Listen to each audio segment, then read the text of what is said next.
Hello বন্ধুরা, আমার রান্নাঘরে দেখাবো দেশি মুরগি রান্নার রেসিপি। দেখতে থাকবে পুরো ভিডিওটা। দেশি মুরগিতে কেটে সুন্দর করে ধুয়ে নিয়েছি। এদিকে কড়াইয়ের মধ্যে দিয়ে দিব সর্ষের তেল। তেলটা যখন গরম হয়ে আসবে তখন জিরে আর শুকনো লঙ্কা ফোড়ন দিয়ে দিব।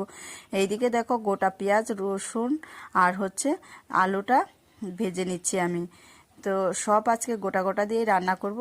তো একটু লাল লাল করে ভেজে নেওয়ার পর আমি দিয়ে দিব কেটে রাখা মাংসগুলো দিয়ে একটু ভাজা ভাজা করার পর দিয়ে দিচ্ছি রসুন, তারপর শুকনো লঙ্কা, কাঁচা লঙ্কা চিরানো আর স্বাদ মতো লবণ, হলুদ দিয়ে নেড়ে চেড়ে নিব। এইভাবে নেড়ে চেড়ে নেওয়ার পর আমি দিয়ে দিচ্ছি এখানে সামান্য পরিমাণ আদা আর জিরে বাটা। এভাবে কষানোর পর তারপরে দিয়ে দিচ্ছি কালার হওয়ার জন্য একটু শুকনো লঙ্কার গুঁড়ো দেওয়ার পর পরিমাণ মতো জল দিয়ে দেবো। ভিডিওটা ভালো লাগলে অবশ্যই সাবস্ক্রাইব, লাইক, কমেন্ট করে পাশে থাকবে। ঝোলটা যখন ফুটে আসবে তখন আমি গরম মশলাটা দিয়েই নামিয়ে ফেলবো। গরম মশলাটা আপনাদের কাছে দেখানো হয়নি, নামিয়ে ফেলছি। বাড়িতে একবার হলেও ট্রাই